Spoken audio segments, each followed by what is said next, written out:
G Sudhakaran party വിട്ടത് വേദനിപ്പിച്ചെന്ന് CPIM കേന്ദ്ര committee അംഗവും പേരാവൂരിലെ LDF സ്ഥാനാർത്ഥിയുമായ KK ശൈലജ. നേതാക്കൾ വിട്ടുപോയത് പാർട്ടി പരിശോധിക്കണം. വനിതാ മുഖ്യമന്ത്രി എന്ന ചർച്ച ഇപ്പോൾ ആവശ്യമില്ല. പേരാവൂരിലേക്ക് മാറിയത് സന്തോഷത്തോടെയാണെന്നും KK ശൈലജ 24നോട് പറഞ്ഞു. ഞാൻ ഒട്ടും പ്രതീക്ഷിച്ചിട്ടില്ല. മറ്റാരും പോയാലും സുധാകരൻ സഖാവ് അങ്ങനെ പോകുന്നുള്ളത് ഞാൻ സത്യം പറഞ്ഞാൽ ഞാൻ പ്രതീക്ഷിച്ചിട്ടേ ഇല്ല. എനിക്കൊരു അത്ഭുതമാണ് തോന്നിയത്. വെറുതെ ആളുകൾ പറയുന്നതാണ്, അദ്ദേഹം ഒരിക്കലും അങ്ങനെ പോവില്ല. അതൊരു വലിയ സംഭവമായി പോയി. എന്തായാലും അത് പ്രതീക്ഷിച്ചതല്ല. നേരത്തെ പറഞ്ഞതുപോലെ നമ്മളൊരു പരിശോധന അത്തരം കാര്യങ്ങളിൽ നടത്തേണ്ടതായിട്ടുണ്ട് എന്നുള്ളത് തന്നെയാണ് തോന്നുന്നത്.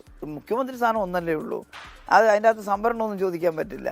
ആ രാഷ്ട്രീയ സാഹചര്യത്തിൽ ഒരു സ്ത്രീ ആവുന്നതാണ് ഏറ്റവും നല്ലത് എന്ന് തോന്നുന്ന ഒരു ഘട്ടം വന്നിട്ടുണ്ടെങ്കിൽ അന്നേരമല്ലേ പാർട്ടി മുന്നണി ആലോചിക്കുക. അപ്പം ഇന്നത്തെ രാഷ്ട്രീയ സാഹചര്യത്തിൽ ഇതാണ് ശരി എന്ന് തോന്നിയാൽ അത് ചെയ്യും, അത്രേ ഉള്ളൂ. പേരാവൂർ ടീച്ചർ മത്സരിക്കണം, പേരാവൂർ മത്സരിച്ച് ജയിക്കും എന്നുള്ളതാണ് പാർട്ടിയുടെ കാഴ്ചപ്പാട്. അപ്പോൾ പേരാവൂർ എന്നെ മത്സരിക്കാൻ തീരുമാനിച്ചു. ഞാനത് വളരെ അഭിമാനത്തോടെ സ്വീകരിക്കുകയാണ്. കാരണം എൻ്റെ നാട്ടിലെ ജനങ്ങൾ ഒരിക്കലും എന്നെ കൈവിടില്ല, എന്നെ വിജയിപ്പിക്കുമെന്നുള്ള ഉറച്ച വിശ്വാസത്തോടു കൂടി ഞാൻ പേരാവൂർ മത്സരിക്കുകയാണ്. ദീപക് ധർമ്മടത്തിന് നൽകിയ പ്രത്യേക അഭിമുഖത്തിലായിരുന്നു KK ശൈലജ ടീച്ചറുടെ പ്രതികരണം. ദീപക് ധർമ്മടം വിവരങ്ങൾ നൽകാനായി തത്സമയം ചേരുന്നുണ്ട്. ദീപക്, ഈ സൂചിപ്പിച്ചതുപോലെ എന്തൊക്കെ തെരഞ്ഞെടുപ്പ് പ്രതീക്ഷകളാണ് KK ശൈലജ ദീപകുമായി പങ്കുവച്ചത്? ഒരു വനിതാ മുഖ്യമന്ത്രി, കേരളത്തിനൊരു വനിതാ മുഖ്യമന്ത്രി എന്നുള്ള ചർച്ചകൾ നിലവിൽ നടക്കുന്നുണ്ടോ?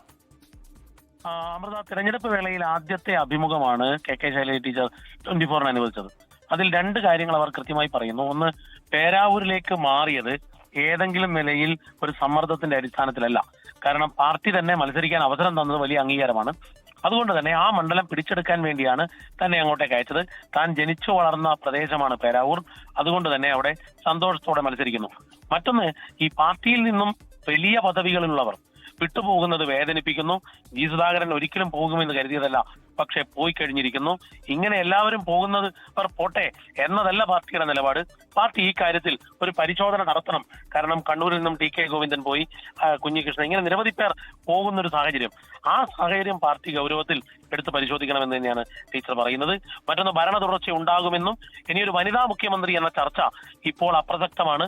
മുഖ്യമന്ത്രി പിണറായി വിജയൻ കാര്യങ്ങൾ നല്ല നിലയിൽ കൊണ്ടുപോകുമ്പോൾ പിന്നെ എന്തിനാണ് ഈ ചർച്ച? ആ ചർച്ച ഉണ്ടാക്കുന്നത് നല്ലതല്ല എന്നും മുഖ്യമന്ത്രി പദം ഒരു സംവരണ സീറ്റാക്കി മാറ്റാൻ പറ്റില്ല എന്നും 24ന്റെ ആൻസർ പ്ലീസിൽ പറയുന്നു. ആൻസർ പ്ലീസ് 5:30 മണിക്കാണ്.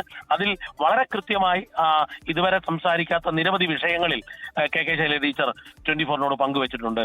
ലോകത്തെവിടെയായാലും ഏത് സമയത്തും 24 വാർത്തകളും ഓഗ്മെന്റഡ് റിയാലിറ്റി പാക്കേജുകളും എക്സ്പ്ലെയിനറുകളും വിശദമായി കാണാൻ ഞങ്ങളുടെ YouTube ചാനൽ നിങ്ങൾക്ക് സബ്സ്ക്രൈബ് ചെയ്യാം.